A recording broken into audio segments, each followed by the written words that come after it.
Kako financirati medije in novinarstvo je bilo eno izmed vprašanj na javni razpravi z naslovom Pluralnost perspektiv, problemov in rešitev na področju medijske zakonodaje.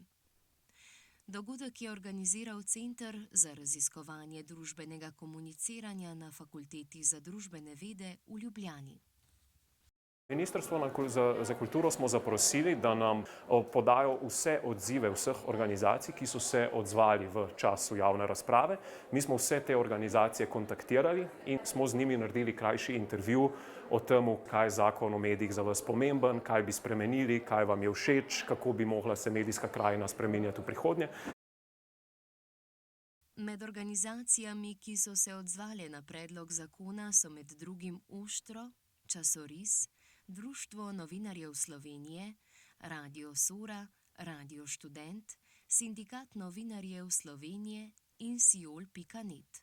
V večini so poudarjali, da bi morala država prepoznati in podpreti kakovostno novinarstvo in s tem vzpostaviti tako imenovani tretji medijski steber.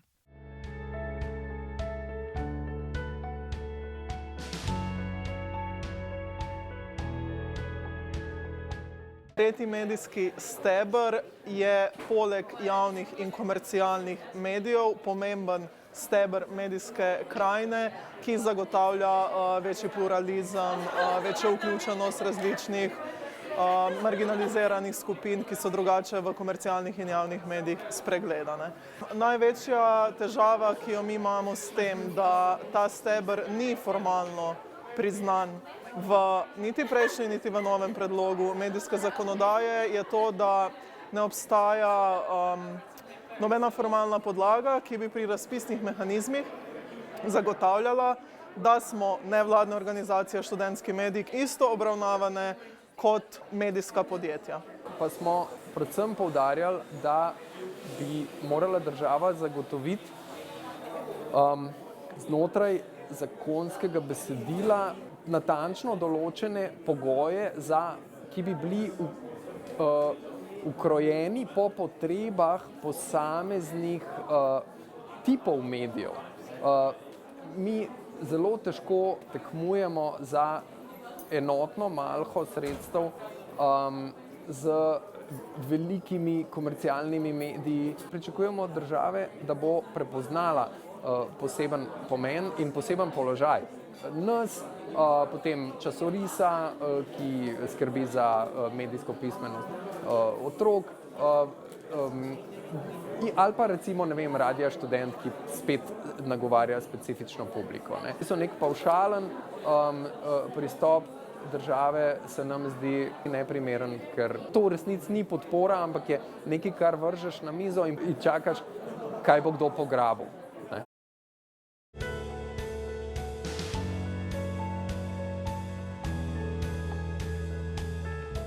Največji problem je financiranje medijske produkcije, ker prepričani smo, da je zdaj čas, da bi država vzpostavila en res drugačen način financiranja medijev in to pomeni skozi sheme pomoči, da bi temu namenila bistveno več denarja.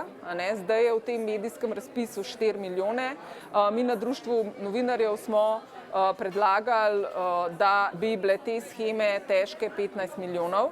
To smo nekako izračunali skupaj z izdajatelji medijev. Če bi se financirali 35% plače vseh novinarjev, ki so trenutno tudi po SURS-u na delovnem mestu novinarja, bi to prišlo okrog 15 milijonov. In mislimo, da je to tista začetna vrednost, ki bi sploh naredila res neko bistveno razliko na medijskem trgu, ki pa je nujna, ker vidimo, da je kakovost produkcije vedno slabša, novinarske, vidimo, da mediji odpuščajo, vidimo, da prihaja do monopolizacije, naprimer na regionalnem trgu, medijskem, kar pomeni siromašenje vsebin, siromašenje uredništev. Skoraj 60% vseh, ki se prijavi na splet v enem mesecu se prijavi tudi na našo spletno stran, to je več kot 800 000 obiskovalcev na mesec. In seveda imamo zaradi tega veliko odgovornost do javnosti, ki pa nam jo zakon zdaj ne priznava, ker smo mi zelo posredno v lasti države, pa vlade kot zastopnice države in skratka, da mi kar zaradi tega smo že pod vplivom vlade. Ne. Ampak to govori ista država, ne, ki v tem zakonu predpiše, da je avtonomija uredništev nekaj, kar je treba spoštovati in je zakonsko predpisana, hkrati pa dvomi sama vase. Da bi poskrbeli za enakopravno zastopanost in obveščenost, je nujno, da medijska zakonodaja upošteva mnenje organizacij civilne družbe.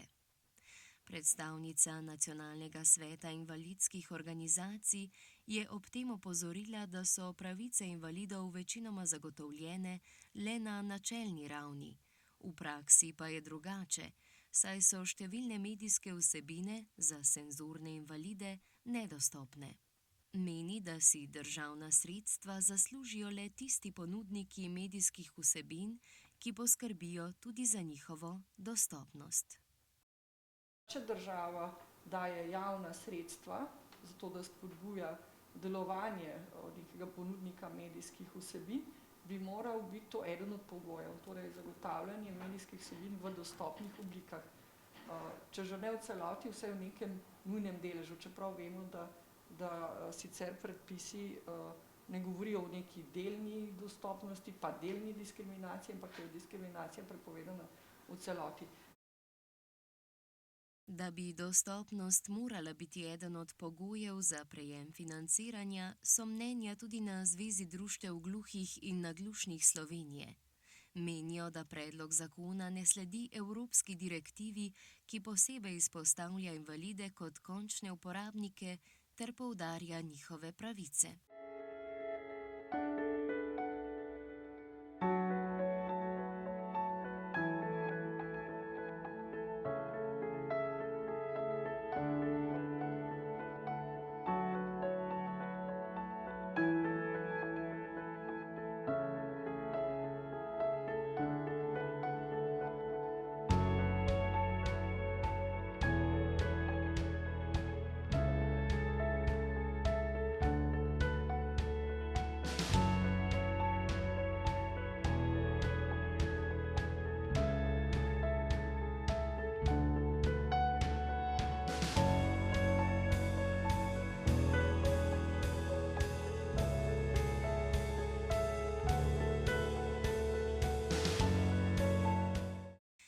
Z Ministrstva za kulturo so nam odgovorili, da oseb z invalidnostmi v predlogu zakona ne bodo posebej opredelili, saj ne gre za temeljni pojem z področja medijev.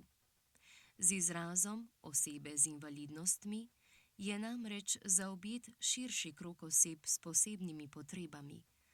Na vprašanje, kako bo po novem urejeno financiranje medijev za cenzurno ovirane, pa so odgovorili, da se v celoti ohranjajo razpisi za medije, namenjene cenzurno oviranim v njim prilagojenih tehnikah.